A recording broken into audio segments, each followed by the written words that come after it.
Hello everyone, welcome back to Buried Files. Tonight we bring you 7 deeply disturbing true camping horror stories that will make you question what really happens when you venture into the wilderness alone. These are not fictional tales spun for entertainment, but authentic encounters shared by real people who experience the unthinkable in places most of us will never dare to visit. Each account has been carefully documented and verified through first-hand testimonials and corroborating evidence. The wilderness holds mysteries that defy rational explanation. And tonight you will hear directly from those who survived encounters that changed them forever. If you appreciate genuine horror content that exposes the dark realities lurking beyond civilization, subscribe to Buried Files and hit the notification bell so you never miss our investigations into the unexplained. After you finish listening to these harrowing accounts, we want to hear from you in the comments below about your own experiences with the unknown. Now settle in as we explore the terrifying truth about what waits in the woods when the sun goes down. Camilla came from the kind of family that believed the outdoors could cure almost anything.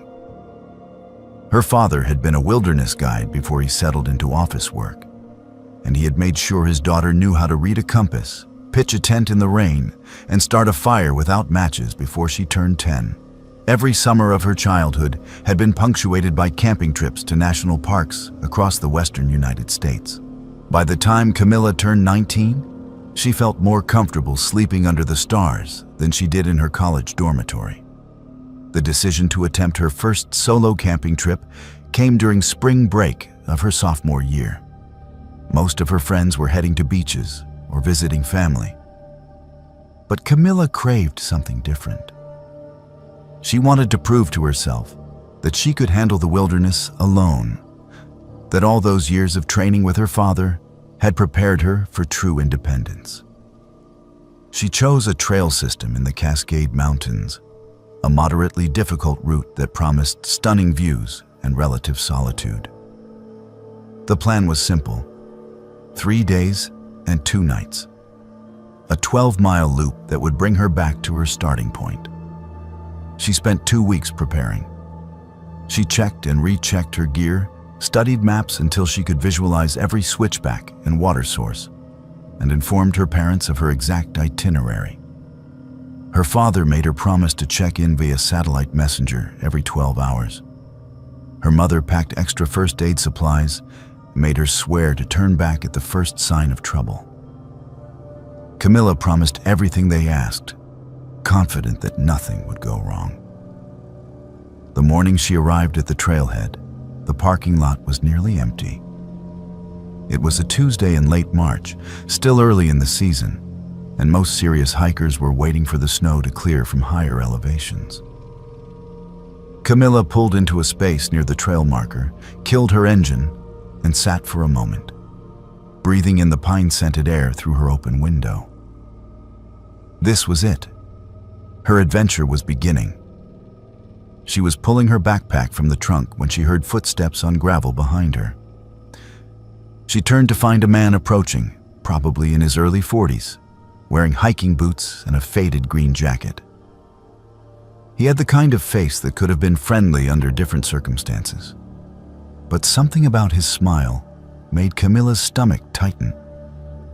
It was too wide, too eager, and it did not quite reach his eyes. "Heading out alone?"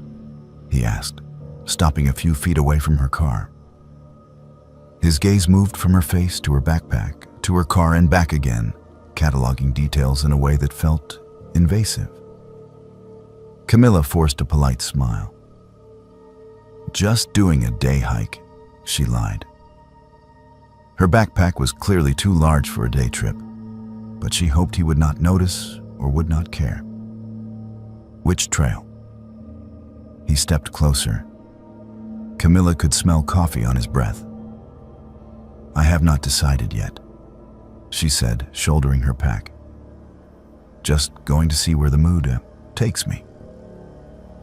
"Pretty area," the man continued, apparently unbothered by her short answers. "I come here a lot. Been hiking these mountains for years.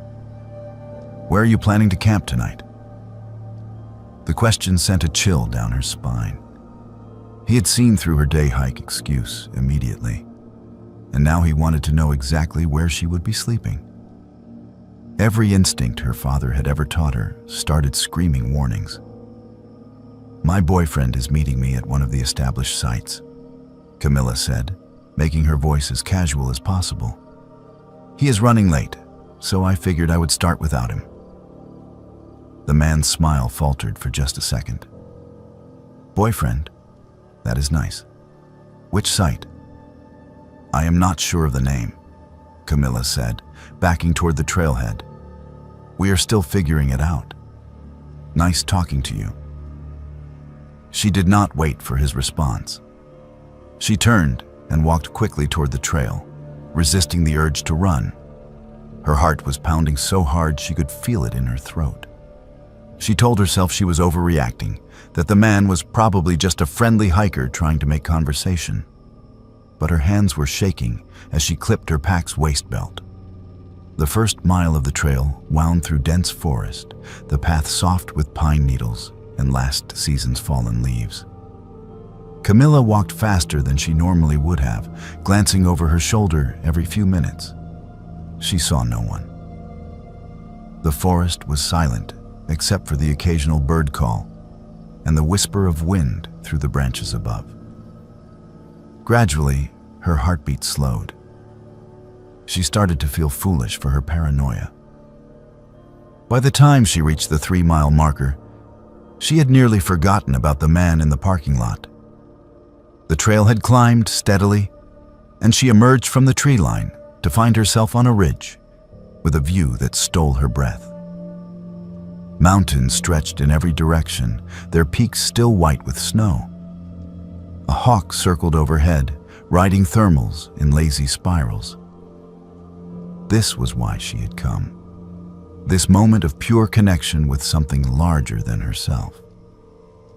She consulted her map and decided to make camp near a creek approximately half a mile ahead. The terrain looked perfect, a small clearing near water with good tree coverage and relatively flat ground. She reached it just after 2 in the afternoon, giving herself plenty of time to set up before dark. The clearing was even better than she had hoped. The creek burbled over smooth stones, clear and cold. A fire ring made of blackened rocks indicated that others had camped here before, though there was no recent trash or evidence of occupation. Camilla dropped her pack and started the familiar routine of setting up camp. She pitched her tent on level ground, hung her food bag from a high branch to keep it away from bears, and gathered firewood from the surrounding forest. It was while she was collecting wood that she noticed the boot prints. They were pressed into the soft earth near the creek bank, clearly recent. Adult-sized, probably male based on the size. That was not unusual. Other hikers used this area. But as Camilla followed the prints with her eyes, she realized they formed a complete circle around her campsite. Someone had walked the entire perimeter of the clearing, stepping carefully, deliberately, as if surveying the space. Camilla told herself it meant nothing. Another hiker had probably scouted this spot and decided to camp elsewhere. But the prints looked fresh, probably from that morning, and she had not passed anyone on the trail. She pushed the thought away and focused on building her fire. Dinner was freeze-dried beef stew, rehydrated with creek water she had filtered and boiled. She ate slowly, watching the sun sink behind the mountains and paint the sky in shades of orange and purple. As darkness settled over the forest, she activated her satellite messenger and sent her parents the pre-arranged check-in message. Day 1 complete, all good. Made camp at coordinates previously discussed, weather clear. Her father's response came within minutes. Proud of you, kiddo. Stay safe. Check in tomorrow morning." Camilla smiled and tucked the device into her jacket pocket.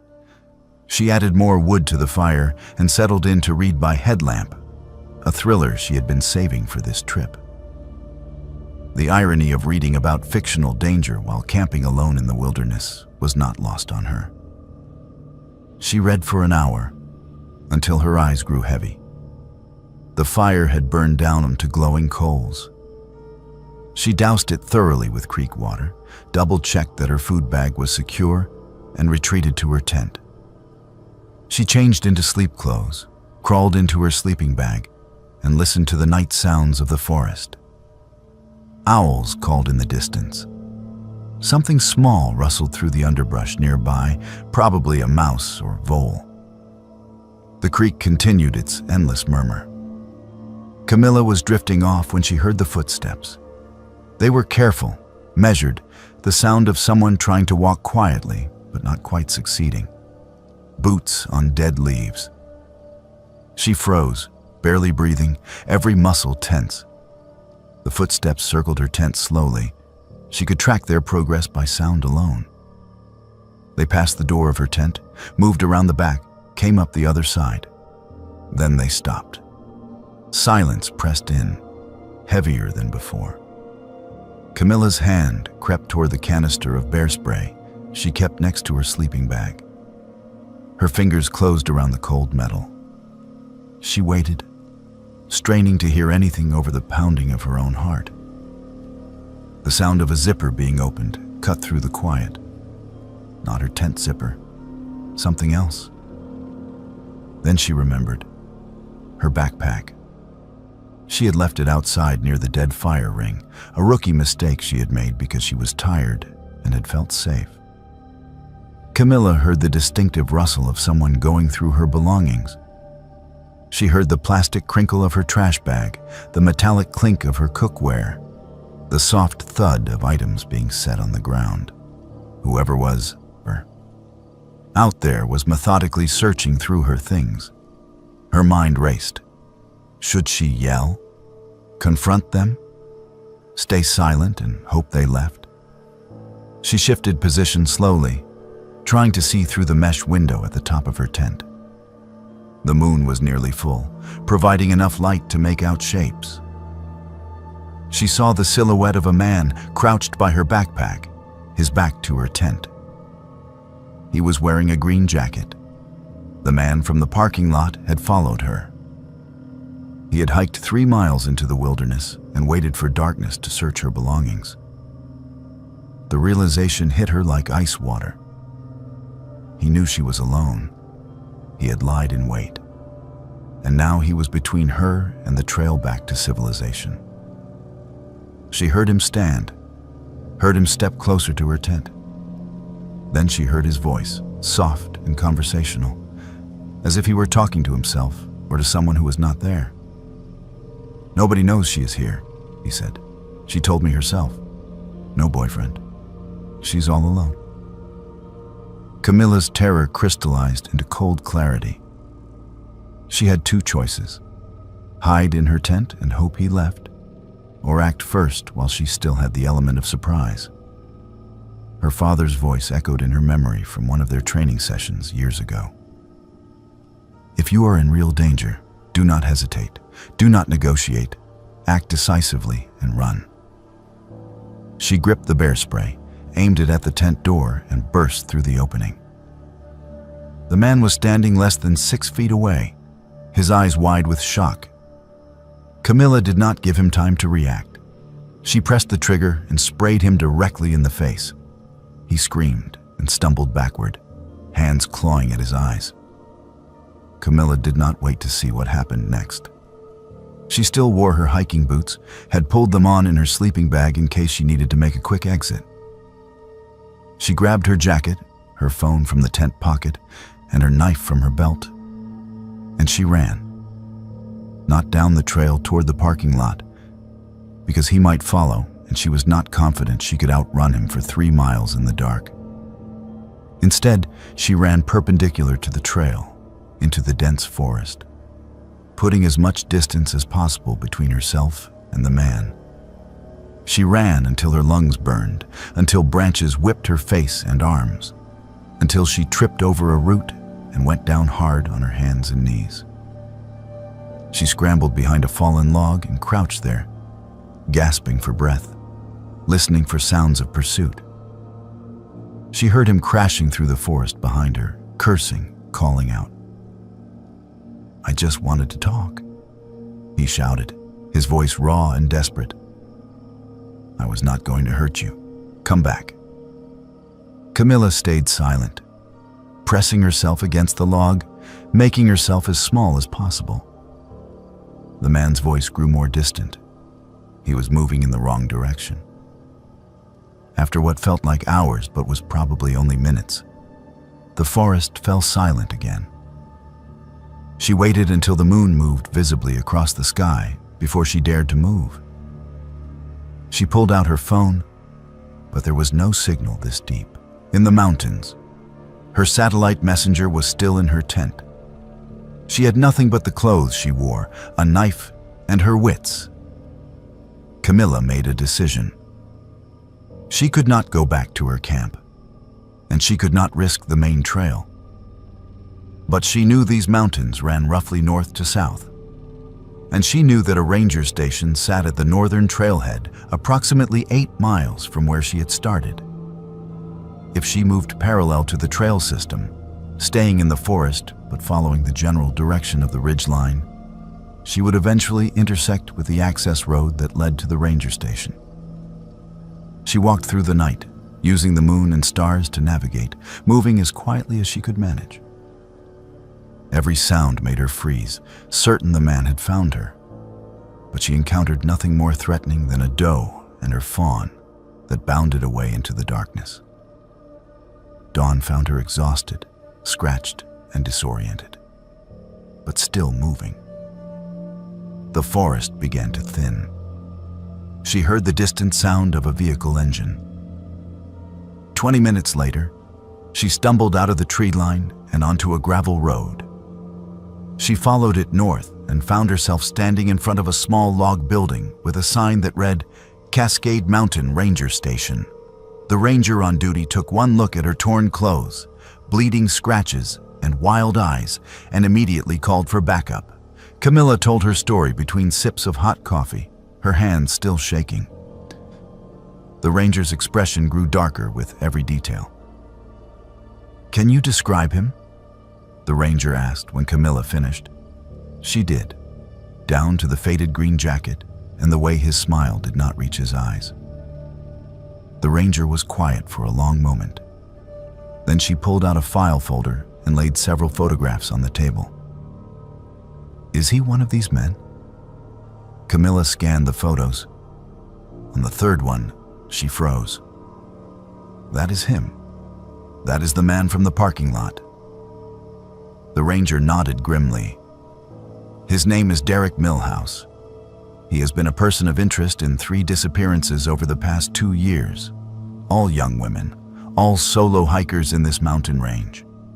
We have had witnesses place him at various trailheads, always talking to women who are hiking alone. But we have never had enough evidence to arrest him." Camilla's blood turned to ice. "Did they find the women?" "No," the ranger said quietly. "We have never found them." The ranger station became a hub of activity over the next several hours. Police arrived. Search teams were dispatched to Camilla's campsite and the surrounding area. They found her tent and belongings undisturbed except for her rifled backpack. They found boot prints matching Derek Milhouse's known shoe size. They found evidence that he had been camped approximately 200 yards from Camilla's site, hidden in thick brush, waiting and watching. But they did not find Derek Milhouse. He had vanished into the mountains as if he had never existed. Camilla stayed with her parents for 2 weeks after that night. She had nightmares every time she closed her eyes, visions of green jackets and 2 wide smiles in tents surrounded by circling footsteps. The police called periodically with updates. They had found Milhouse's car abandoned at a different trailhead 40 miles away. They had issued a warrant for his arrest, They were still searching, but weeks turned into months, and Derek Milhouse remained at large. Camilla started camping again eventually, because she refused to let fear steal something she loved. But she never went alone. She joined hiking groups, went with friends, always made sure someone knew exactly where she was. And sometimes, late at night when she could not sleep, she thought about those 3 missing women. She wondered if they had met Derek Milhouse at trailheads. She wondered if they had noticed his smile did not reach his eyes. She wondered if they had heard his footsteps outside their tents in the darkness. And she wondered, with a sick certainty that made her stomach turn, whether she was the only one who had been lucky enough to run fast enough, far enough, to survive. Gabriel had always been the type of person who needed proof before he believed anything. As a graduate student in wildlife biology, he had spent 5 years studying animal behavior through the lens of empirical evidence and scientific methodology. Ghost stories were entertaining, certainly, but they belonged in the same category as fairy tales and urban legends. Cultural artifacts that revealed more about human psychology than actual supernatural phenomena. His thesis focused on nocturnal predator patterns in the Appalachian Mountains, specifically how apex predators like bobcats and black bears adjusted their hunting behaviors based on seasonal changes and human encroachment. The research required extensive fieldwork, which meant spending weeks at a time camping in remote wilderness areas, setting up camera traps, recording audio, and documenting animal tracks and scat. Gabriel had done this work for 3 years without incident. The forest held no mysteries for him, only data waiting to be collected and analyzed. The trip that changed everything began in late October. Gabriel had secured permission to conduct research in a particularly isolated section of the Appalachian Range in eastern Kentucky, an area that saw fewer than a dozen hikers per year due to its difficult terrain and lack of maintained trails. The ranger who issued his permit had given him an odd look when he explained his research plans. "You are going alone?" the ranger asked. "I always work alone," Gabriel replied. "Fewer variables to account for." The ranger had nodded slowly. "Just be careful up there. That area has a reputation." Gabriel smiled politely. Every remote area had a reputation. People loved to project their fears onto the wilderness, to populate the darkness with monsters, rather than acknowledge that nature was simply indifferent to human existence. "I will be fine," he assured the ranger. "I have done this dozens of times." The hike to his research site took 6 hours, a brutal climb through dense undergrowth and across rocky streams. Gabriel made camp in a small clearing he had identified through satellite imagery, a relatively flat area surrounded by old-growth forest. He spent the remainder of the daylight hours setting up his equipment, positioning motion-activated cameras along game trails, hanging audio recorders from tree branches, and marking GPS coordinates for each device. The first 2 nights were exactly what he expected. His cameras captured footage of white-tailed deer, a family of raccoons, and what appeared to be a young black bear. His audio recorders picked up the typical soundscape of the autumn forest. Owls calling, coyotes yipping in the distance, the rustle of small mammals moving through the leaf litter. Gabriel reviewed his data each morning with satisfaction. This was going to be an excellent addition to his thesis. On the 3rd night, everything changed.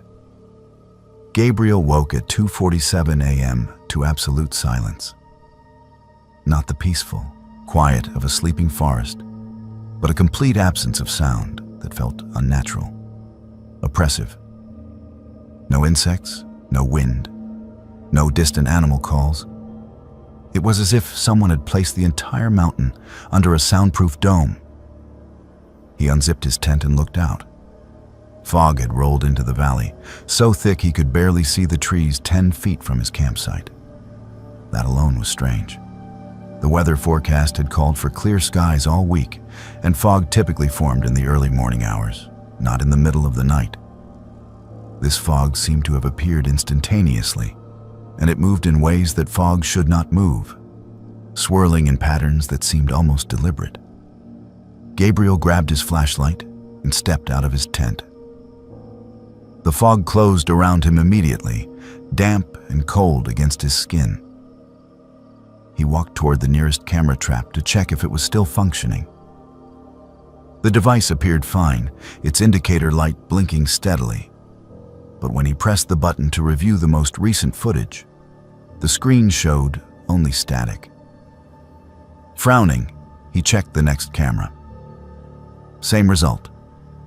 Static. He checked his audio recorders.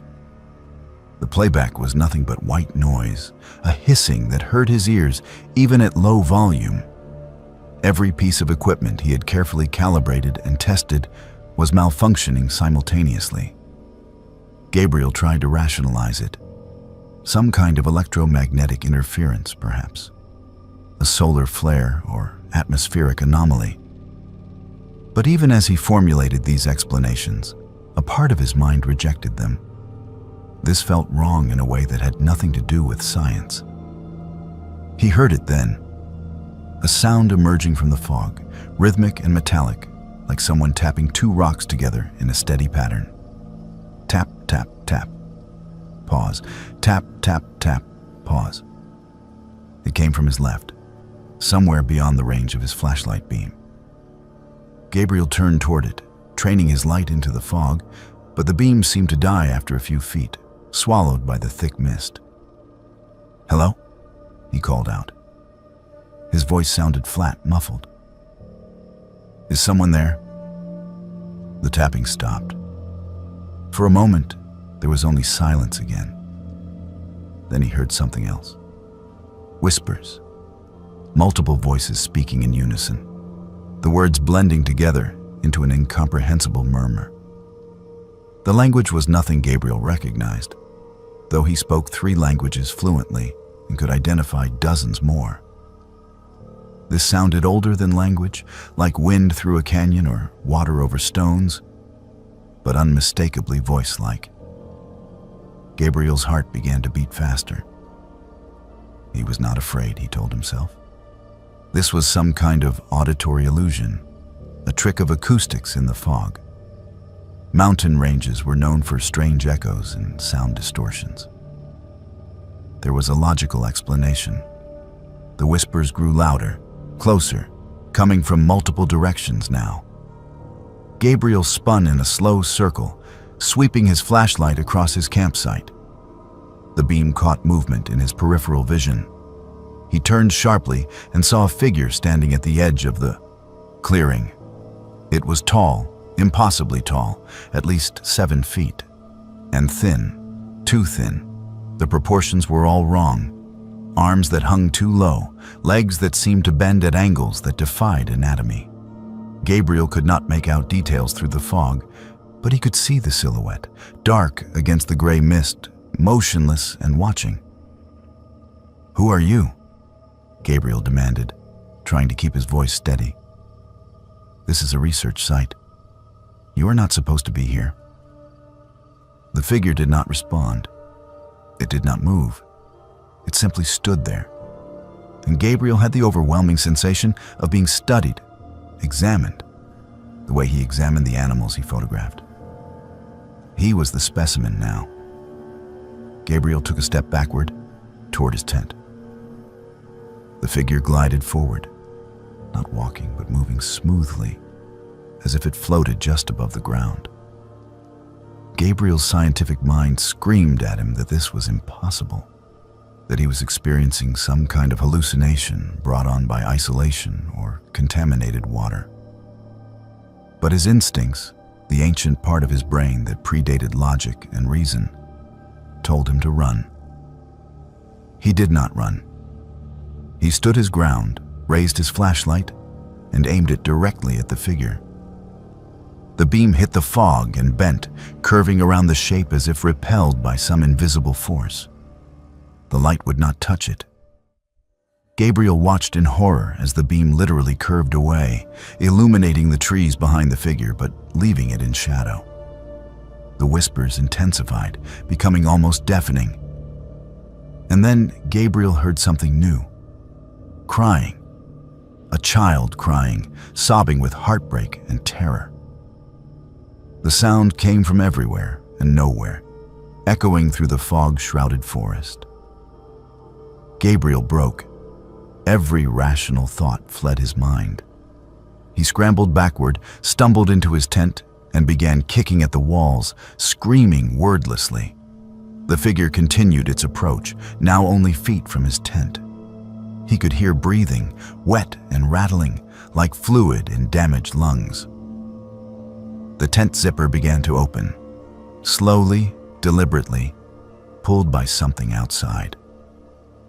Gabriel watched the slider move along the track, inch by inch, revealing more of the fog beyond. He could see a hand now, if it was a hand, something too long and too pale, reaching through the opening.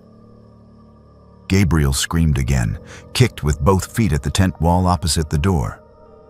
The fabric tore. He scrambled through the opening, tearing the hole larger, and ran blindly into the fog. Branches whipped his face. He tripped over roots and rocks, but kept moving, driven by pure terror. No destination in mind, except away. He ran until his lungs felt like they would burst, until his legs gave out, and he collapsed against a tree trunk. He crouched there, gasping for breath, listening. The whispers had stopped. The crying had stopped. The breathing had stopped. Gradually, the fog began to thin. Gabriel looked up and saw stars appearing through gaps in the mist. Within minutes, the fog had dissipated completely, as impossibly fast as it had arrived. The forest sounds returned. Insects chirping, an owl hooting in the distance. Normal sounds. Safe sounds. Gabriel stayed where he was until dawn, too terrified to move. When sunlight finally filtered through the canopy, he made his way back to his campsite. His tent was undamaged. The zipper he had watched opening was closed. There were no footprints in the soft earth around his camp, no evidence that anything had been there except for him. But his equipment told a different story. Every single camera trap had been destroyed, not damaged by weather or animals, but torn apart as if by massive hands. The plastic casings were cracked and splintered. The lenses were shattered. The metal mounting brackets were bent and twisted. Gabriel's audio recorders hung from their tree branches, but when he examined them, he found the memory cards missing from every single unit. And there was one more thing. Around his tent, pressed into the soft earth, was a perfect circle of dead grass. The circle was approximately 15 feet in diameter with his tent at the exact center. Within the circle, every blade of grass, every small plant, every living thing had turned brown and brittle, as if all life had been drained from the soil. Gabriel packed his remaining belongings with shaking hands and hiked out that morning. He did not file a report about his damaged equipment. He did not tell his thesis advisor what had happened. He simply requested a change of research location and a new topic. A month later, against his better judgment, he returned to the site with 2 colleagues, telling them only that he wanted to verify some unusual data. The dead circle was still there. His colleagues examined it, took soil samples, photographed it from multiple angles. They theorized about fungal infections, chemical spills, lightning strikes. Gabriel let them theorize. He did not tell them the truth. The soil samples came back from the lab inconclusive. No fungus, no contamination, no radiation, no explanation whatsoever for why every living thing in that perfect circle had died simultaneously. Gabriel submitted his thesis the following spring, using data from a different location and a different research question. He earned his doctorate and accepted a position at a university in the Midwest, far from any mountains. He published papers, taught classes, and built a respectable career. But he never went camping again. And he never called himself a skeptic, because skepticism required the belief that everything could be explained, that the universe operated according to knowable rules. Gabriel now understood that there were things in the wilderness that did not operate according to any rules humans understood. There were things that existed in the spaces between explanation and belief, in the fog that appeared from nowhere, in the silence that swallowed sound. Sometimes, late at night when he could not sleep, Gabriel would remember the figure at the edge of his campsite. He would remember the impossible height, the way it moved without walking, the way his light bent around it. And he would remember the breathing, wet and rattling, and wonder what would have happened if he had not run, if he had stayed in that tent and let the zipper finish opening. He never wanted to know the answer. Some knowledge, he had learned, was worse than ignorance. Some questions were better left unasked, and some places in the wilderness were meant to remain unexplored, not because they held no secrets, but because the secrets they held were never meant for human understanding. Riley had grown up in a small mountain town in western North Carolina, where everybody knew everybody, and the wilderness was not something to fear, but something to respect. Her family had owned the same property for 4 generations, 200 acres of forest land that bordered the Pisgah National Forest. She had spent her entire childhood exploring those woods, building forts in the hollows, fishing in the creek that ran through the property, and camping under the stars with her cousins every summer. By the time she turned 16, Riley knew those woods better than she knew the hallways of her high school. She could identify trees by their bark, track deer by their prints, and navigate back to her house from anywhere on the property without a compass.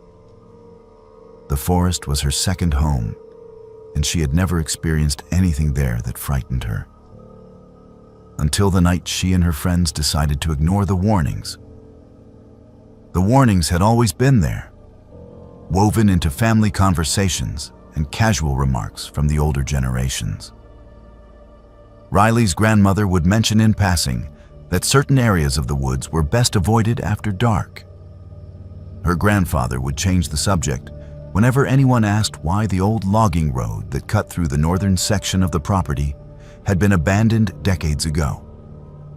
Her parents would get a particular look on their faces when she mentioned camping too far from the house, a tightness around their eyes that suggested they knew something they were not sharing.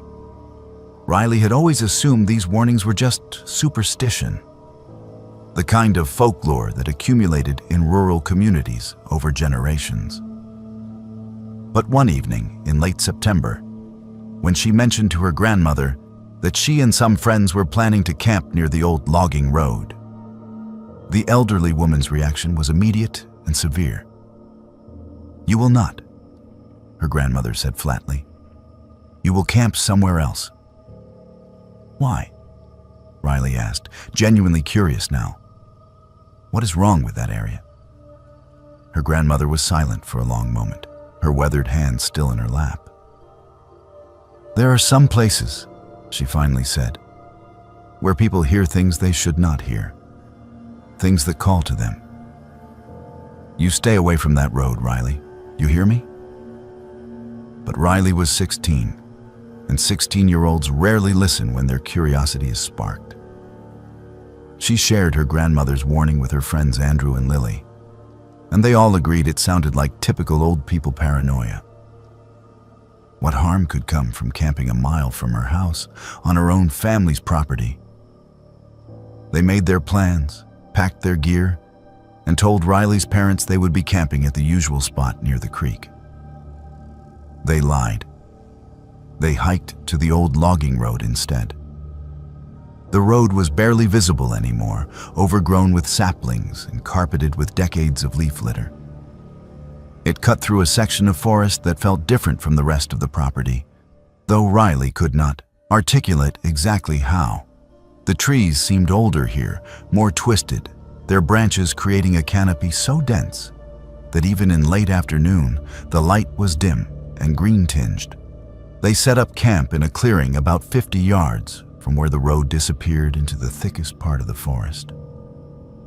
Andrew built a fire while Lily and Riley pitched the tent they would share. The boys had brought their own tent, and they set it up on the opposite side of the fire ring.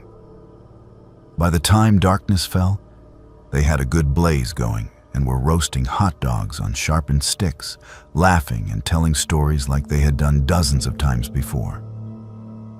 Nothing felt wrong, not at first. They ate their dinner, played cards by flashlight, and settled into the comfortable rhythms of camping. Around 11, Lily went to the tent to sleep. The others stayed by the fire, talking in the low voices people use when they are surrounded by darkness and trying not to disturb it. Riley was starting to feel drowsy, considering turning in herself, when she heard it. Singing. A woman's voice, clear and beautiful, carrying through the night air from somewhere deeper in the forest. The melody was unfamiliar, but haunting, the kind of tune that immediately lodged itself in your memory. But it was the language that made Riley's skin prickle. The words were in no language she recognized, syllables that seemed to flow together like water, rising and falling in patterns that felt ancient. "Do you hear that?" she whispered to Andrew. Andrew was staring into the darkness, his expression blank. "Yeah," he said. "I hear it." The singing continued, seeming to come from everywhere and nowhere. It was impossible to pinpoint a direction. Sometimes it sounded close, as if the singer was just beyond the firelight. Other times it seemed to drift from miles away, but it never stopped, never paused for breath, just continued in an endless loop of melody. Riley felt an overwhelming urge to find the source. She stood up, her eyes searching the tree line, and noticed that Andrew had also risen to his feet. He was walking toward the forest, his movements slow and dreamlike, as if moving through water. "Andrew?" Riley called. He did not respond. He kept walking, his arms loose at his sides, his face completely expressionless. He walked past the edge of the firelight and into the darkness beyond. Riley ran after him. She grabbed his arm and tried to pull him back, but he was stronger than she expected. He shook her off without even looking at her and continued walking. The singing grew louder, more insistent, and Andrew moved toward it like a moth drawn to flame. "Lily!" Riley screamed. "Help me!" Lily burst from the tent, saw what was happening, and immediately grabbed Andrew's other arm. Together, they pulled, but Andrew fought them with a strength that seemed impossible for someone his size. He thrashed and twisted, trying to break free, his eyes unfocused and distant. He did not speak, did not acknowledge them, just struggled to reach the singing that continued to pour through the darkness. They managed to drag him back to the fire. Riley wrapped her arms around his chest from behind, while Lily held his legs. He bucked and writhed, making sounds deep in his throat that were not quite words. His skin was burning hot to the touch, fever hot, and sweat poured down his face. The singing changed. It was no longer beautiful. It became harsh, discordant, angry. The melody twisted into something that hurt to hear, notes that seemed to scrape against the inside of Riley's skull. The forest around them came alive with the sound, trees creaking and groaning as if in response, branches rustling though there was no wind. Riley did not know how long they held Andrew. It felt like hours. Her muscles screamed with exhaustion. Andrew's struggles grew weaker, but never stopped completely. Lily was crying, begging Andrew to snap out of it, but he gave no sign of hearing her. Then, as suddenly as it had begun, the singing stopped. The silence that followed was absolute. Andrew went limp in their arms, his eyes rolled back, and he collapsed. They lowered him to the ground, terrified they had hurt him. But he was breathing steadily, deeply, as if he had fallen into a natural sleep. They did not sleep that night.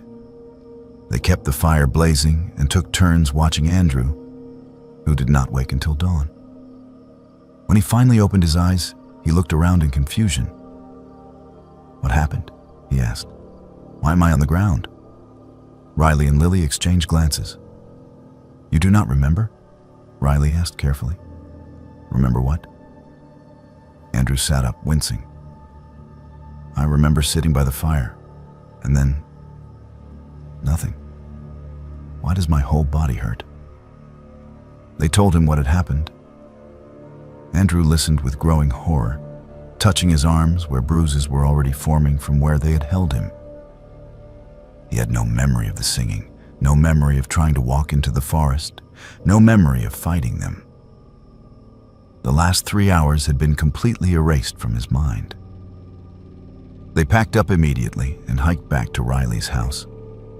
By the time they arrived, Andrew was running a fever. His mother took him to the doctor, who could find nothing wrong except a temperature of 102 degrees. The fever lasted 3 days. Andrew spent those days in bed, delirious, speaking in fragments that made no sense. Riley visited once and heard him mumbling in his sleep, words in that same strange language they had heard in the singing. On the 4th day, the fever broke. Andrew recovered completely with no lasting effects except a profound unease whenever anyone mentioned camping. He refused to talk about what had happened, and after a few attempts, Riley and Lily stopped asking. Riley finally confronted her grandmother a week later, told her everything. The old woman listened without interruption, her face growing graver with each detail. When Riley finished, her grandmother was quiet for a long time. "There is a story," she finally said, "that my grandmother told me. Back in the 1930s, during the Depression, a woman lived in a cabin near that logging road. She had a baby boy, just a few months old. One winter, the baby disappeared. Some said he wandered off. Others said an animal took him. The woman searched for weeks, walking through the forest, singing lullabies, hoping the baby would hear her voice and cry out so she could find him." Riley felt cold spreading through her chest. "Did she find him?" Her grandmother shook her head. "They found her body 3 months later, frozen in the snow near the old road. But they never found the child.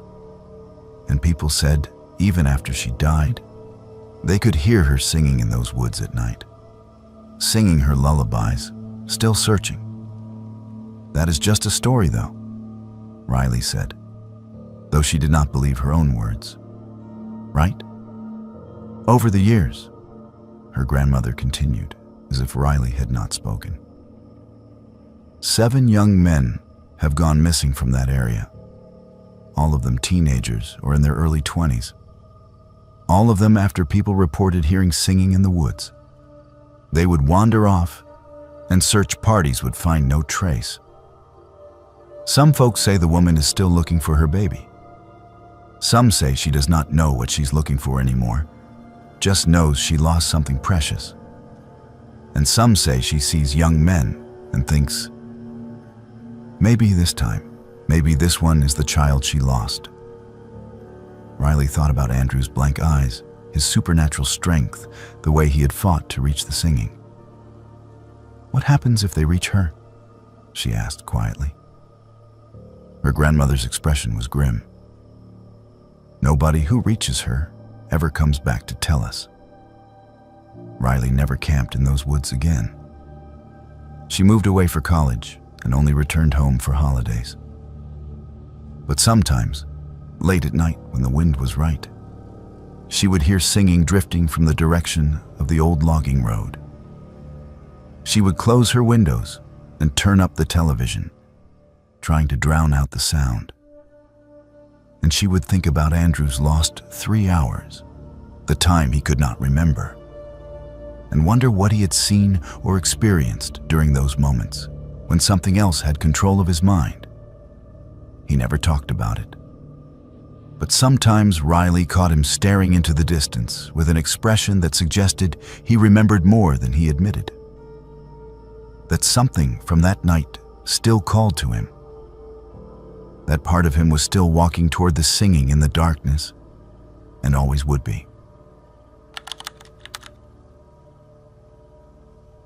Caleb had been leading wilderness expeditions for 7 years, and in that time, he had developed a reputation for being both knowledgeable and cautious.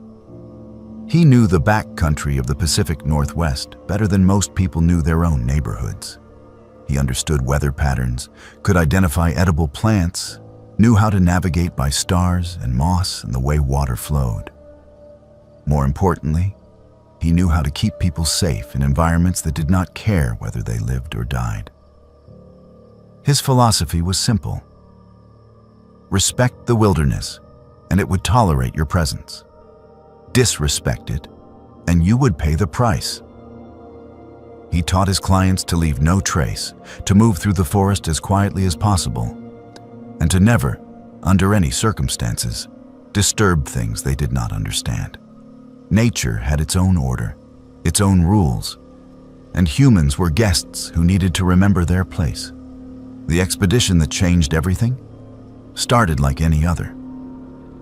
6 clients had paid for a 5-day guided camping trip through the Cascade Wilderness, an area of old-growth forest that few people ever saw. The group was diverse. 2 couples in their 30s looking for adventure, and 2 solo hikers, Wyatt, a college student on summer break, and a retired schoolteacher named Margaret. They seemed like a good group, experienced enough to handle the terrain, but not so cocky that they would take unnecessary risks. The first day went smoothly. They hiked 8 miles, following a trail that wound through dense stands of Douglas fir and western red cedar. Caleb pointed out animal tracks, identified bird calls, and shared stories about the history of the area.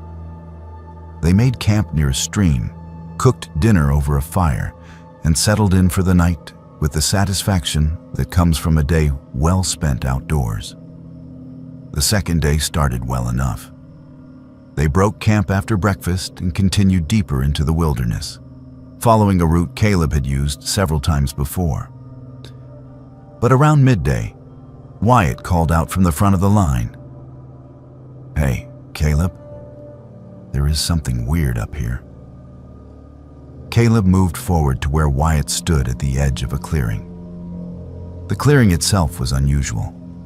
Perfectly circular, approximately 30 feet in diameter, with no trees growing within its boundaries. But what caught Caleb's attention was what stood in the center. It was a structure, though calling it that felt generous. Someone had constructed a framework of branches woven together in intricate patterns, forming a rough pyramid about 4 feet tall. Hanging from the branches were bones. Small animal bones, probably from rabbits and squirrels, as well as bundles of dried herbs, strips of bark tied with grass, and small carved figures made from wood. Around the base of the structure were offerings, wildflowers arranged in patterns, smooth river stones stacked in careful piles, and what appeared to be food items, though they were too old to identify specifically. The entire group had gathered now, staring at the structure with a mixture of curiosity and unease. Caleb felt a cold weight settle in his stomach. He had never seen this clearing before, despite having hiked this area multiple times, and he had certainly never seen anything like this structure.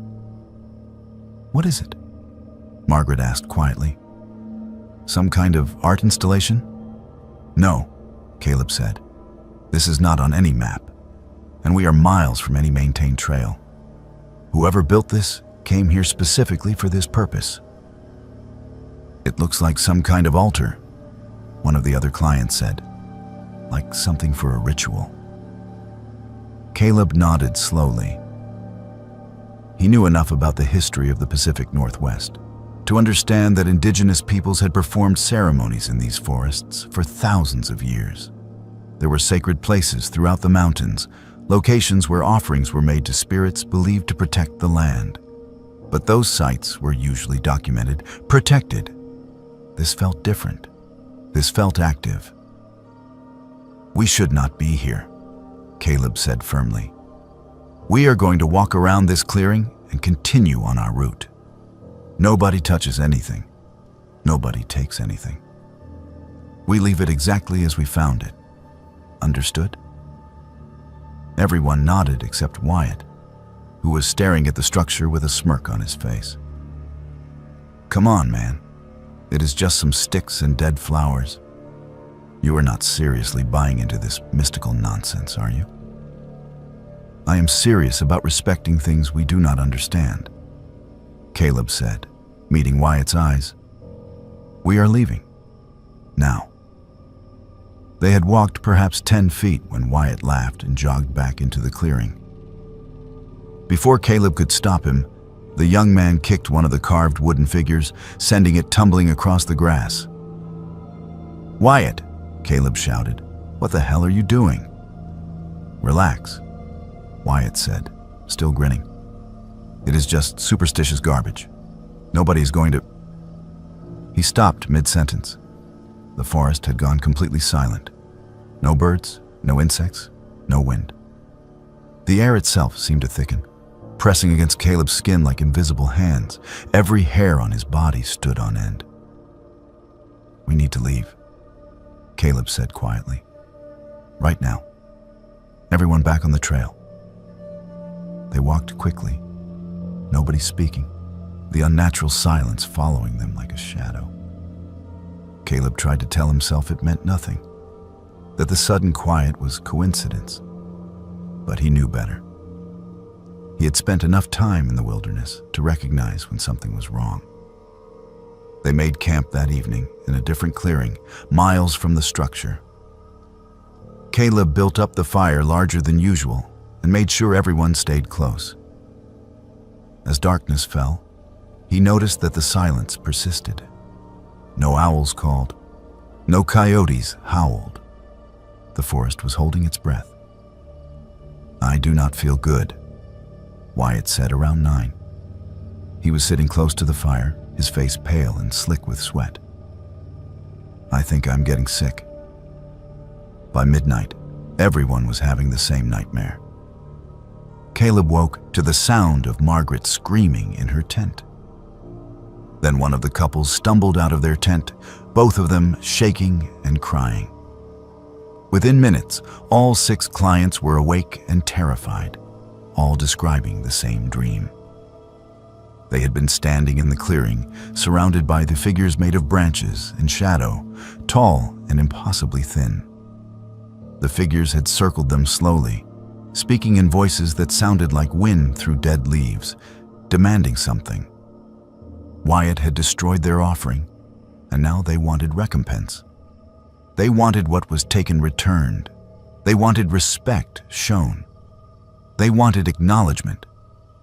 Caleb had experienced the same dream, vivid enough that he could still feel the presence of those branch figures, could still hear their whispering demands. But more disturbing was the fact that all 7 of them had shared the identical vision. That was not possible. Dreams were private, personal, unless something else was at work. "Where is Wyatt?" Margaret asked suddenly. They searched the camp, calling his name. His tent was empty, his sleeping bag thrown aside. They found him 20 minutes later, standing in a small clearing about 200 yards from their campsite. He was completely unresponsive, staring straight ahead with unfocused eyes. And around him, arranged in a perfect circle, were dozens of dead birds, crows, jays, even a hawk, all lying on their backs with their wings spread. Caleb approached slowly, speaking Wyatt's name gently. The young man did not respond. Caleb touched his shoulder, and Wyatt's head turned mechanically. "They want it back," Wyatt said in a flat, emotionless voice. "They want what was taken. The offering must be restored." Caleb felt ice in his veins. What offering, Wyatt? The wooden figure? The carved figure, the offering of wood and respect. It must be returned, placed correctly. With new offerings, they are angry. They have been wronged. The other clients had gathered behind Caleb, all of them staring at the circle of dead birds. Nobody spoke. The wrongness of the moment pressed down on all of them, undeniable and terrifying. Caleb made a decision. He had spent his entire adult life being rational, being the person who explained away fears with logic and science. But there were some things that existed outside the boundaries of rational thought. Some things that demanded acknowledgement whether they fit into a scientific worldview or not. "Okay," he said to Wyatt. "Okay, we will fix it. We will make it right." He hiked back to the clearing alone, carrying his carving knife and a chunk of firewood. He spent 2 hours carving a replacement figure, trying to match the style of the one Wyatt had kicked. When it was finished, he placed it carefully at the base of the structure where the original had been. Then he added his own offerings: dried fruit from his pack, a handful of herbs he gathered from the forest, and a feather he found near the trail. He spoke aloud, feeling foolish but committed. "I apologize for the disrespect shown. The damage was not intentional malice, but ignorance. I have restored what was taken and added new offerings as a sign of respect. Please accept this and release your hold on the one who caused offense." The moment he finished speaking, sound returned to the forest. Birds began to sing. Insects buzzed. A breeze whispered through the trees. The oppressive weight that had been pressing down on the clearing lifted. Caleb hiked back to camp and found Wyatt sitting by the fire, conscious and confused. The young man had no memory of the night, no memory of standing in the circle of dead birds, no memory of speaking in that flat, emotionless voice. He was exhausted but otherwise unharmed. They broke camp at first light and hiked out a day early. Nobody complained. They were all eager to leave the wilderness behind, to return to a world that made sense. Caleb researched the area after that trip and found scattered references to indigenous ceremonies performed in those mountains for generations. The tribes that had lived there believed in forest spirits, protectors that demanded respect from anyone who entered their territory. Offerings were made to ensure safe passage. Disrespect was punished. He never led groups near that clearing again. He marked it on his private maps with a warning: "Sacred site, do not approach." And twice a year, in spring and autumn, he returned alone to leave offerings: food, carved wood, flowers. He did not know if it mattered, if anyone or anything received them. But he left them anyway. Because Caleb had learned something during that expedition that all his years of experience and education had not taught him. The wilderness was older than human understanding. It operated according to rules that predated science and logic. And some things, some places, demanded respect not because it made sense, but because the alternative was unthinkable. He thought about Wyatt sometimes, wondered if the young man remembered more than he admitted. Wondered if something had changed in him during those lost hours. But mostly Caleb thought about the circle of dead birds, about shared nightmares, about voices like wind through dead leaves, making demands in the darkness. And he continued to leave his offerings, acknowledging powers he could not explain, respecting mysteries he would never understand. remembering that humans were guests in the wilderness, and guests who forgot their manners rarely received a second chance to learn. Eleanor had been planning her solo backpacking trip through the Sierra Nevada mountains for 6 months.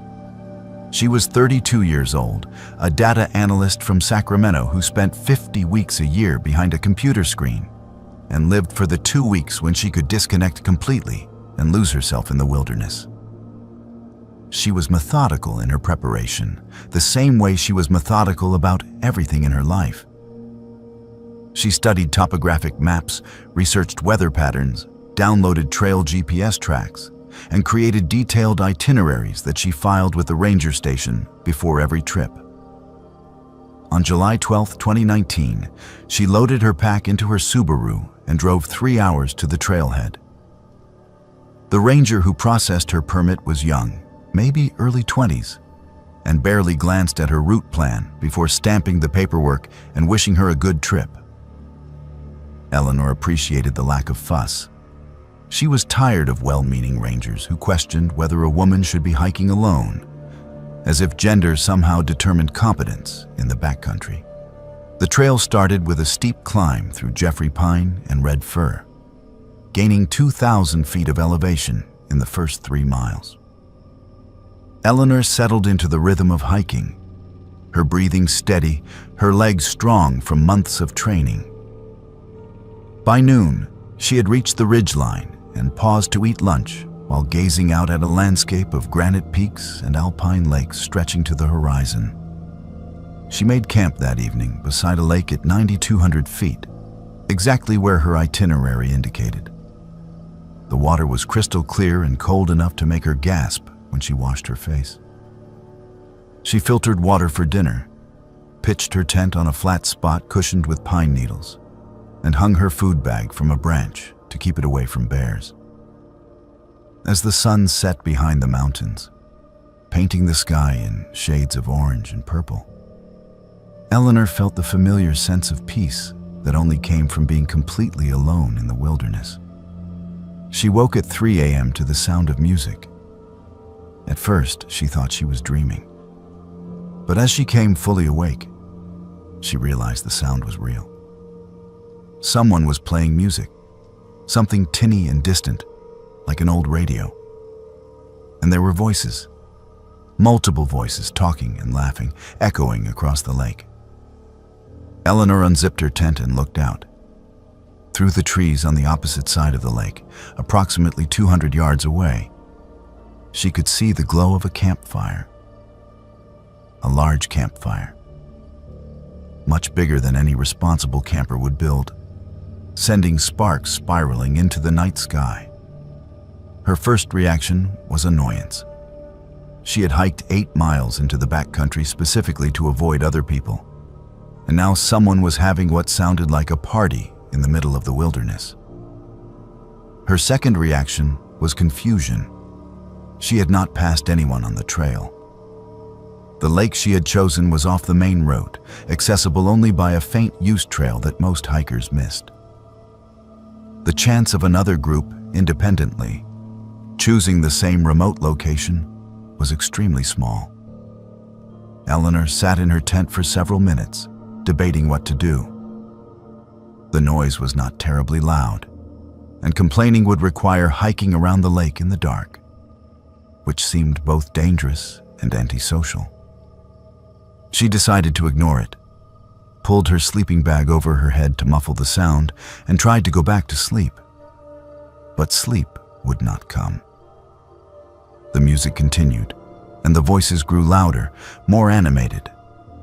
She could not make out words, but the tone suggested people having a good time, drinking perhaps, celebrating something. The responsible part of Eleanor's brain worried about fire safety. That blaze looked large enough to spread if someone was not careful. And if they were drinking, they might not be careful.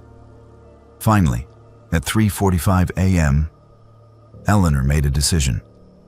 She would walk over there, politely ask them to keep it down and make sure their fire was contained, and then return to her tent. 5 minutes of awkwardness in exchange for peace and safety. It seemed reasonable. She pulled on her hiking boots, grabbed her headlamp and bear spray, and started around the lake. The night was clear, the moon nearly full, providing enough light to navigate without much difficulty. The lake shore was rocky in places, requiring careful foot placement, but Eleanor was confident in her abilities. As she approached the source of the light and sound, she noticed something odd. There was no used trail leading to this campsite. In fact, the forest here was dense and untouched, no evidence that humans had ever passed through. But the campfire glowed ahead, and the music continued, and the voices laughed and called to each other. Eleanor pushed through a screen of manzanita bushes and emerged into a clearing. What she saw made no sense. The campsite was fully established, as if people had been there for days. There were 4 large tents arranged in a semicircle, each easily big enough for 2 or 3 people. Camp chairs were set up around a stone fire ring containing a roaring fire. A folding table held cooking equipment, coolers, lanterns. Clothes hung from a line strung between trees. The radio sat on a rock, playing classic rock from the 1980s. But there were no people. The campsite was completely empty. Eleanor stood at the edge of the clearing, her headlamp sweeping across the scene, her mind struggling to process what she was seeing. The fire burned. The music played. But nobody was there. "Hello?" Eleanor called out, her voice tentative. "Is anyone here?" No response. She walked closer to the fire, feeling its heat against her skin. This was no illusion. The flames were real. She approached the nearest tent and called out again. Nothing. She unzipped the entrance and shined her light inside. The tent was fully furnished with sleeping bags laid out, pillows positioned, personal items scattered around. She saw a book lying open, as if someone had just been reading it. A pair of hiking boots placed neatly at the foot of a sleeping bag, a flashlight, a water bottle. Everything looked recently used, arranged by people who intended to return. Eleanor checked the other tents. All the same. Fully equipped, recently occupied, but empty. She returned to the fire ring and examined the table more closely. There were plates with food still on them, half-eaten sandwiches, an open bag of chips, drinks in cans that were still cold to the touch. Someone had been eating here recently, perhaps within the last few minutes. Her rational mind searched for explanations. Maybe everyone had gone for a night hike together. Maybe they were skinny dipping in the lake. Maybe there was an emergency and they all ran off to help someone. But none of these explanations felt right. Who leaves food out in bear country? Who leaves a fire unattended? Who abandons their campsite completely in the middle of the night?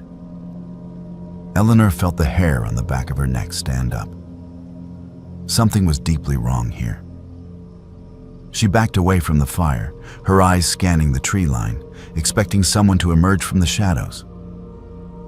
But the forest remained still and silent, except for the crackling of the fire and the music from the radio. She was turning to leave when she noticed the photographs. They were in frames, several of them, propped up on rocks near the fire. Eleanor approached and picked one up. It showed a group of 5 people, 3 men and 2 women, all in their 20s or 30s, smiling at the camera. They were dressed in hiking clothes, standing in front of a tent.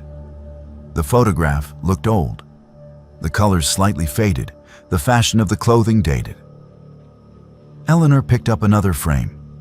Same group of people, different pose. She looked at the dates written on the backs of the photos. 1982. All of them were dated 1982. Her blood turned to ice. These photographs were 37 years old. But the food on the plates was fresh. The fire was burning. The sleeping bags were laid out as if someone had just been using them. Eleanor looked at the radio more closely. It was an old model, the kind with an actual cassette player, something from the 1980s. But it was playing, the music clear and loud. Eleanor ran. She crashed through the bushes, not caring about the noise, not caring about stealth, driven by pure instinct to get away from that impossible campsite. She stumbled over roots, branches tearing at her clothes and skin, her headlamp beam bouncing wildly. Behind her, the music abruptly stopped. Then every single tent collapsed simultaneously, as if someone had pulled all the stakes at once. She heard the whoosh of fabric falling, the clatter of poles hitting the ground. Eleanor did not stop running until she reached her own campsite. Her hands shook so badly she could barely work the zippers on her pack, but she managed to stuff everything inside. Tent, sleeping bag, food, equipment. Everything went into the pack in a jumbled mess. She did not care about organization. She just needed to leave. She needed to be away from this place, away from the impossible campsite and the photographs from 1982 and the fire that burned for nobody. She hiked out in darkness, following her GPS track, moving as fast as the terrain allowed. When she reached the trailhead at 6:30 a.m., she drove directly to the ranger station without stopping to rest. The ranger on duty listened to her story with growing concern. When Eleanor described the location using her GPS coordinates, the ranger pulled up a map and marked the spot. Then she picked up a phone and made several calls. 20 minutes later, a search and rescue team was being assembled. Eleanor waited at the station, drinking coffee someone had pressed into her hands, her body still trembling with adrenaline. The search team returned that afternoon. They had found nothing. No campsite, no fire ring, no evidence that anyone had been at those coordinates. The forest was undisturbed, thick with undergrowth, showing no signs of human passage. "You are sure about the location?" the ranger asked Eleanor gently. "I have GPS coordinates," Eleanor said, pulling out her phone. But when she tried to show them the marked location, she found that her GPS track had somehow corrupted. The data from the previous night was gone, replaced with static and error messages. The ranger was quiet for a moment. Then she pulled a file from her desk and laid it open. "In 1982, she said slowly, 5 campers disappeared from this area. They were found 1 month later, but not all of them. Their campsite was completely intact, as if they had simply vanished mid-activity. Fire still had coals, food was laid out, personal belongings were all there. But the people were gone." Eleanor looked at the report. There were photographs clipped to the file. Photographs of the search, of the abandoned campsite, of the missing persons. And there, in one of the photos, she saw the same group of people from the framed pictures she had seen by the fire. The same 5 young people who had been smiling at the camera. "They never found all 5, Eleanor whispered. The ranger shook her head. "They found 3 bodies eventually, scattered in the wilderness. Exposure, they said. But 2 of them were never recovered. And people who camp in that area sometimes report strange things. Campfires that vanish, music playing where no one is, voices in the dark." Eleanor drove home that day and did not return to the mountains for 8 months. When she finally did go camping again, she chose a different range, hundreds of miles away. But sometimes, late at night, she wonders what she saw beside that lake. Was it a memory echoing through time? A loop replaying endlessly? The spirits of people still camping, still cooking dinner, still laughing around a fire, unaware that they died decades ago? She will never know. But Eleanor has learned to trust her instincts about places that feel wrong, about moments that should not exist, about the thin places where the past and present overlap in ways that human minds were never meant to witness. Natalie and Joshua had been best friends since the 3rd grade.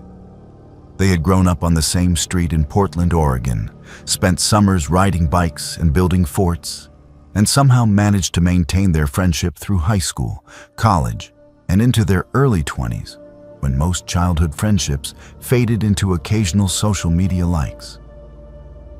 Their bond was strengthened by a shared tradition that started when they were both 19.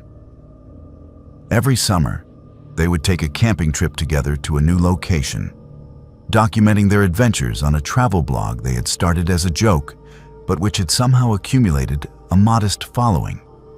This was their 7th annual trip, and they had chosen northern Minnesota, an area known for its pristine wilderness and countless lakes. They had spent weeks researching the perfect location, looking for something remote but accessible, beautiful but challenging. They settled on a peninsula that jutted into a lake 40 miles from the nearest town, accessible by a 5-mile hike through dense forest. They arrived at the trailhead on a Thursday afternoon in late August. The parking area was empty except for their rental car. Joshua checked the permit box and found no other permits issued for that area in the past week. Perfect solitude, exactly what they wanted. The hike was easier than expected.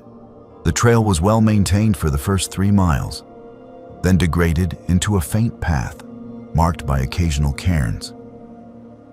They reached the peninsula by late afternoon and immediately understood why this spot had such good reviews online. The land extended into the lake like a finger, offering water on 3 sides and a small beach perfect for swimming. The forest came right up to the rocky shore, providing shade and privacy. "This is perfect," Natalie said, dropping her pack. "We should stay here forever." "At least 3 days," Joshua agreed. "Let me check for bear signs before we set up camp." While Joshua scouted the perimeter, Natalie began unpacking their gear.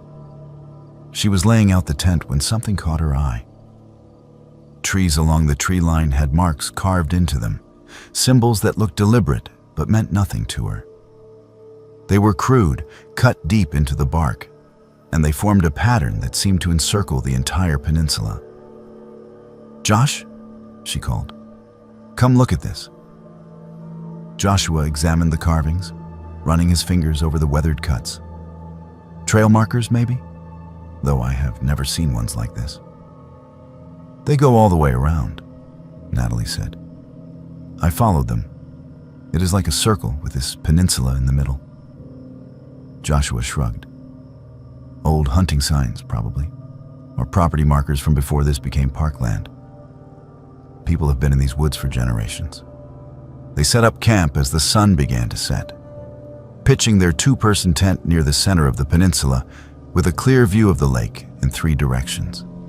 Joshua built a fire ring from stones and started a small blaze.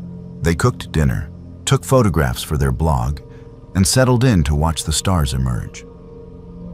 Around midnight, they heard splashing in the lake. It was rhythmic, deliberate, not the random sound of fish jumping or birds landing. Splash, pause, splash, pause, splash, coming from the darkness beyond their firelight. Joshua grabbed a flashlight and aimed it toward the water. The beam swept across the lake's surface, illuminating nothing but gentle waves. The splashing stopped immediately. They waited, listening, but heard only the normal sounds of night: insects, distant loons, wind through the trees. "Probably a beaver," Joshua said, though he did not sound convinced. They went to bed an hour later, both feeling vaguely uneasy, though neither wanted to admit it. Natalie lay in her sleeping bag, listening to Joshua's steady breathing beside her, and tried to ignore the feeling that something was watching them from the darkness beyond their tent. She woke to find morning sun streaming through the tent fabric and Joshua already up. making coffee over a rebuilt fire. Everything looked normal in daylight, beautiful even, with mist rising off the lake and birds singing in the trees. "Our food bag is down," Joshua said when she emerged, "but nothing is torn. It was untied, not chewed through." They examined the bag together.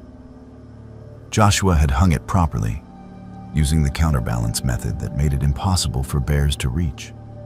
Yet somehow it had been lowered to the ground, the rope untied in a way that required human-level dexterity. The food inside was scattered, but not eaten. Joshua circled the tree where the bag had hung, studying the ground. "There are tracks here," he said quietly. "Come look." Natalie knelt beside him. The mud near the tree showed clear impressions, 5-toed prints that looked almost human but were too long, too narrow, with claw marks at the tips of each toe. And they were large, easily twice the size of Joshua's footprint. "What animal makes tracks like that?" Natalie asked. "I do not know," Joshua admitted. "Should we leave?" They debated for an hour. In daylight, with sun warming their skin and the lake sparkling blue before them, the previous night's unease seemed foolish. They decided to stay, but agreed to take watches during the night, to keep the fire burning, to stay alert. The day passed without incident. They swam, read books, napped in the sun. But as darkness fell again, tension returned. They kept the fire blazing higher than necessary, burning through their firewood faster than planned. Natalie took the first watch, 10 p.m. to 1 a.m. Joshua went to the tent, but she knew he was not sleeping. Could hear him shifting position every few minutes.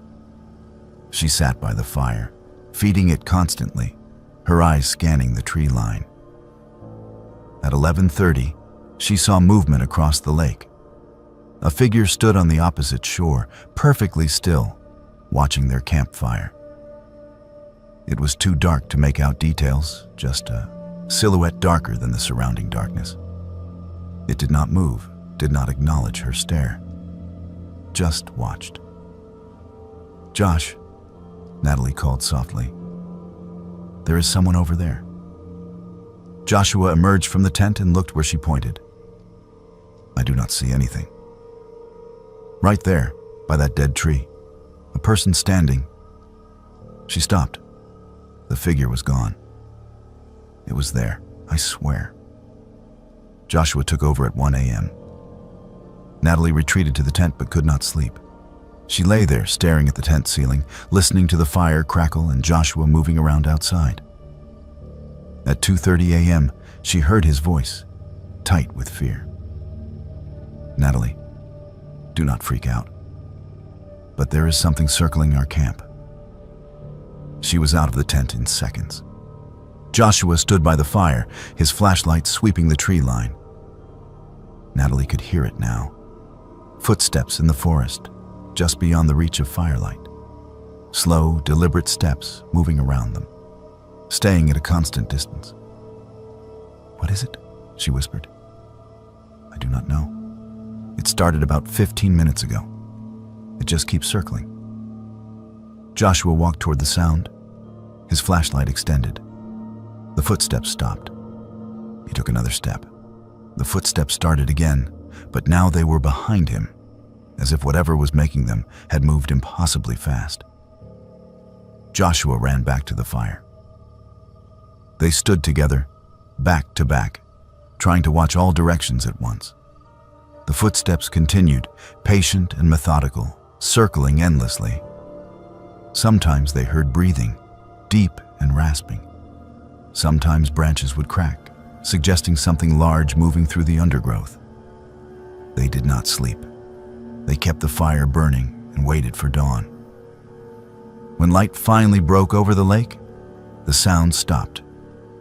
They packed their belongings in silence, their hands shaking from exhaustion and fear.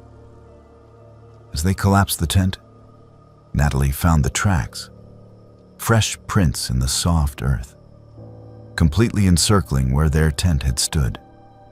Whatever had made them had stood outside while they slept, watching them for extended periods based on the depth of the impressions. But worse were the offerings. Small items had been placed around their campsite during the night. Things they had not brought.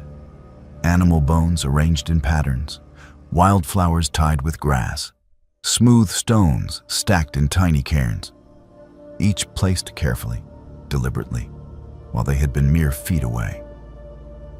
"We are leaving," Joshua said, "right now."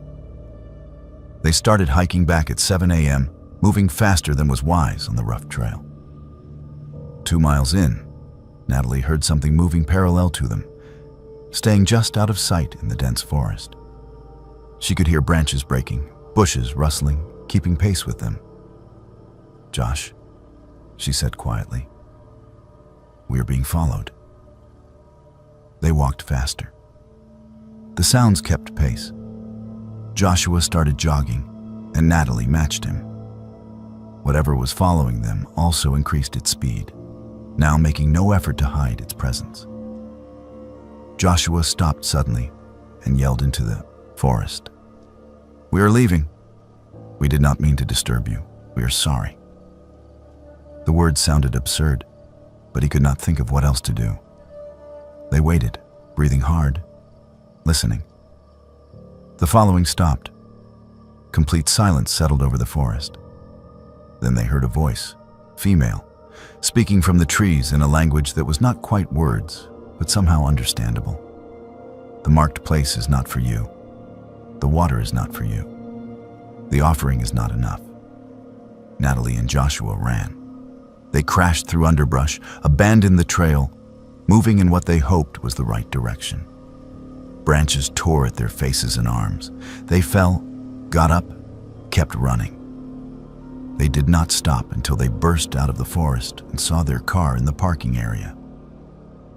They drove to the nearest town and went directly to a gas station. The old man behind the counter took one look at their scratched faces and torn clothes and frowned. "Where were you camping?" he asked. Joshua described the location. The man's expression darkened. "That peninsula. You should not camp there. Nobody should." "Why not?" Natalie demanded. "What is out there?" The old man was quiet for a long moment. "The Ojibwe consider that land sacred. There is a spirit in the lake, they say. The forest around it is her territory. White settlers tried to build a resort there back in the 50s. 3 construction workers died in accidents within a week. Project was abandoned. Since then, locals know to stay away." "Why is it not posted?" Joshua asked. "Why are camping permits issued?" The man shrugged. "Federal land. Park Service do not believe in spirits. But the people who have lived here for generations, we know better.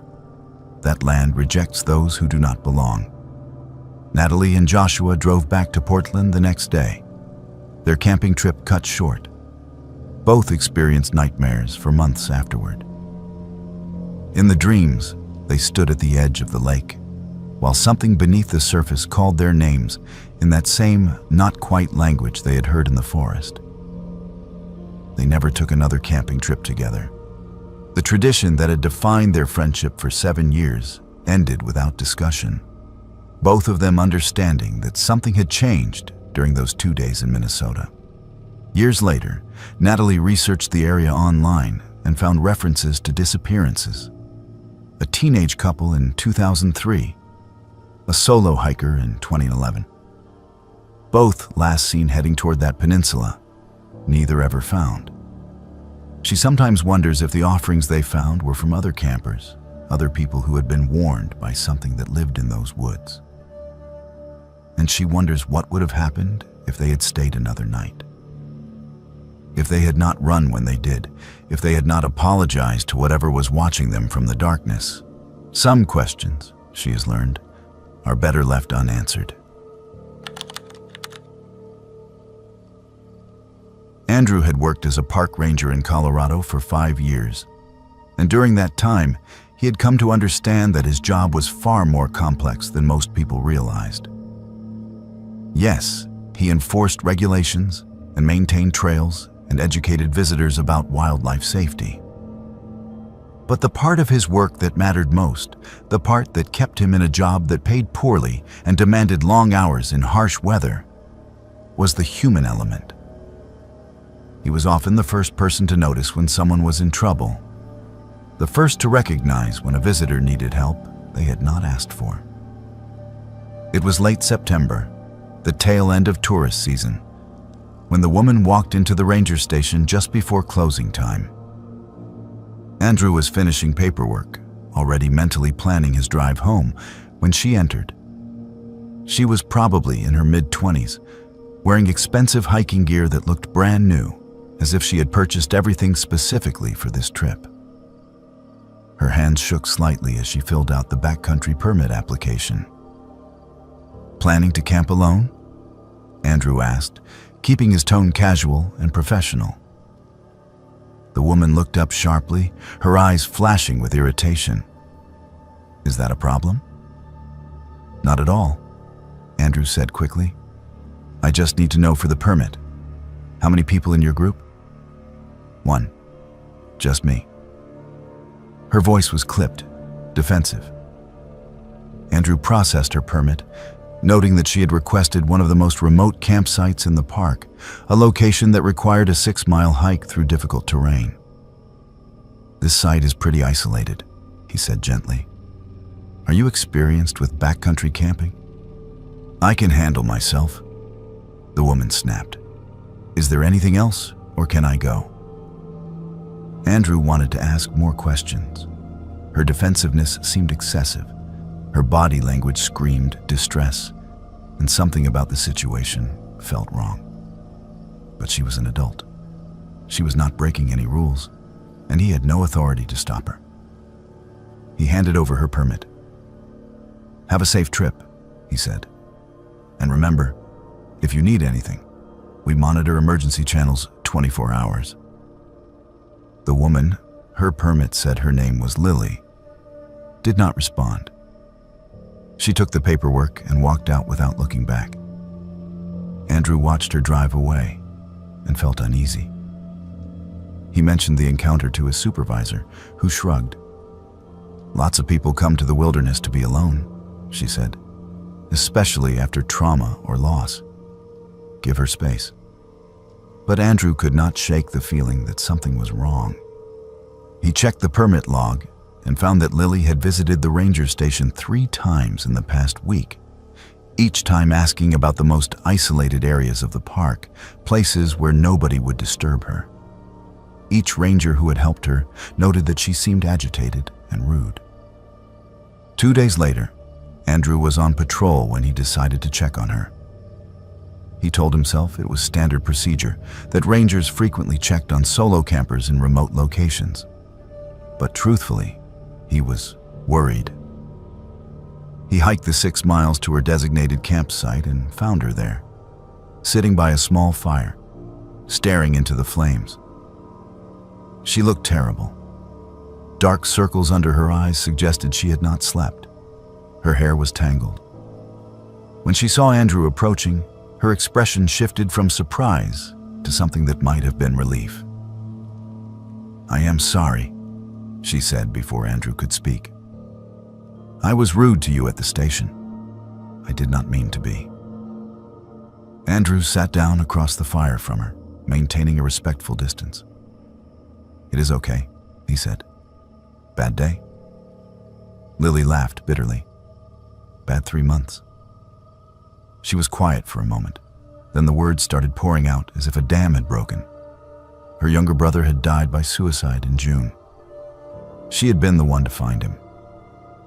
She blamed herself for missing the warning signs, for being too busy with her own life to notice he was struggling. The grief was unbearable. She could not sleep, could not eat, could not stand being around people who offered sympathy but did not understand. Andrew listened without interrupting.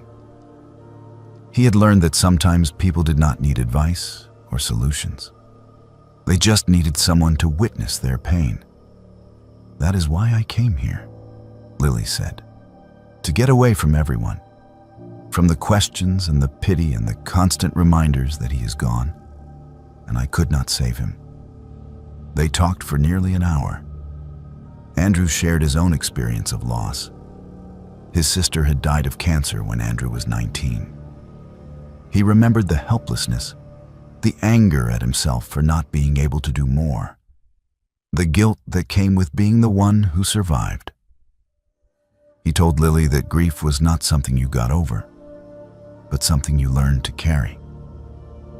As he stood to leave, Lily asked him a question that made his blood run cold.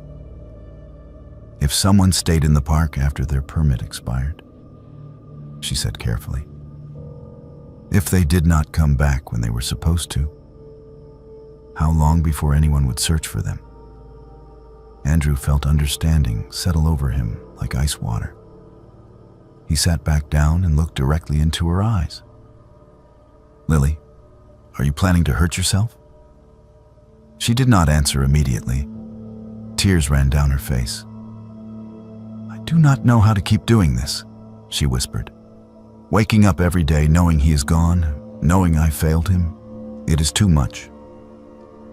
Andrew made a decision in that moment.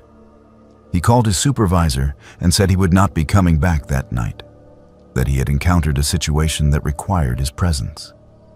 Then he sat with Lily, and they talked until the fire burned down to embers. He talked about his sister, about the darkest moments after her death, when he also had not wanted to continue. He talked about how grief changes over time, how it never truly goes away, but becomes part of who you are, rather than something that destroys you. Your brother would not want this, Andrew said gently. He would not want his death to cause yours. How do you know? Lily asked bitterly.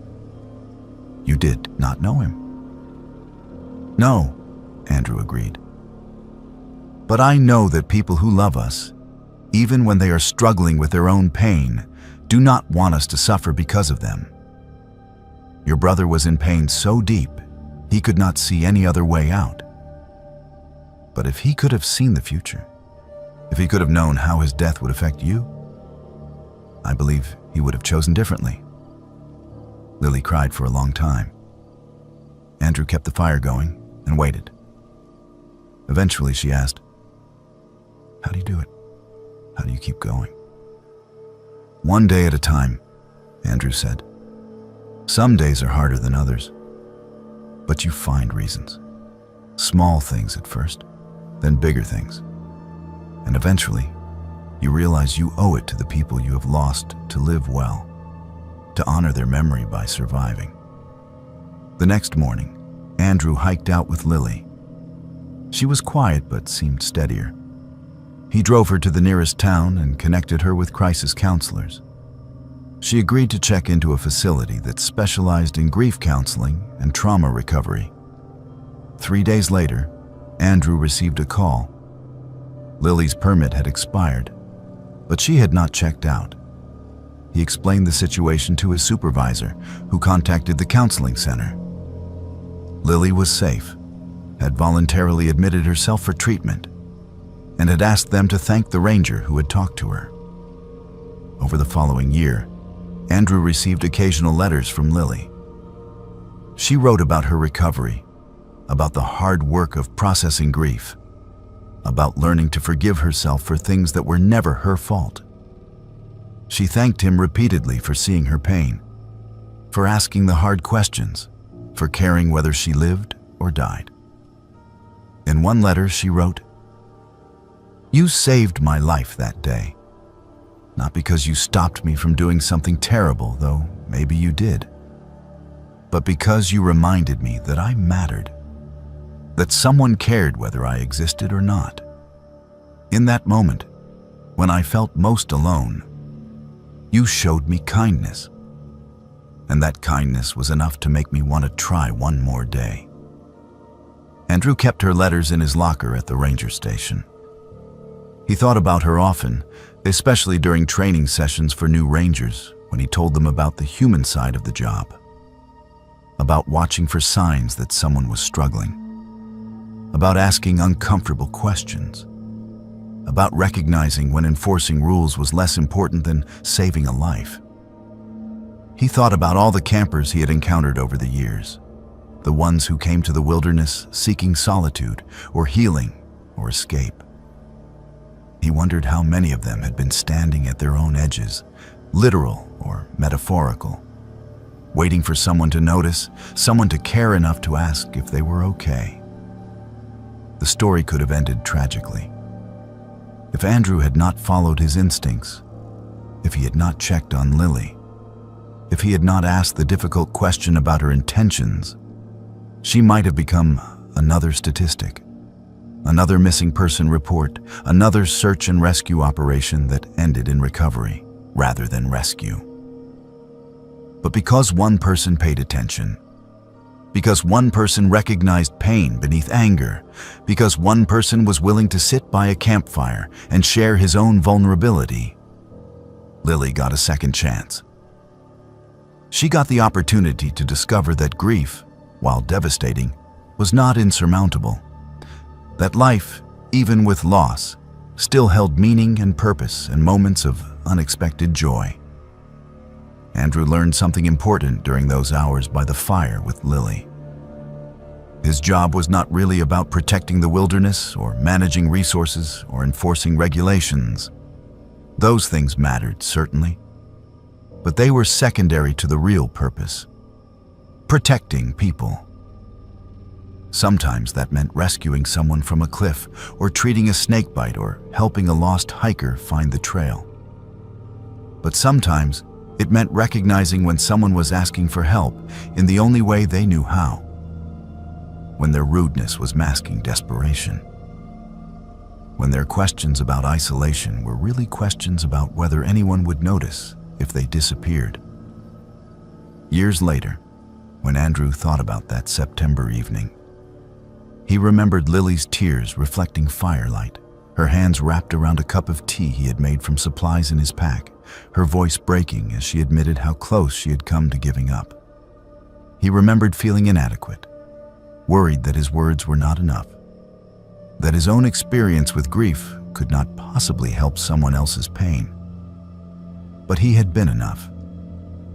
His presence, his willingness to listen, his honest sharing of his own darkest moments. These simple acts of human connection had been enough to pull someone back from the edge. And that, Andrew believed, was what it truly meant to be a ranger. Not just protecting the land, but protecting the people who came to it, seeking something they could not find in their regular lives. Sometimes they sought beauty or adventure or solitude, but sometimes they sought an ending, and Andrew's job was to help them find a beginning instead.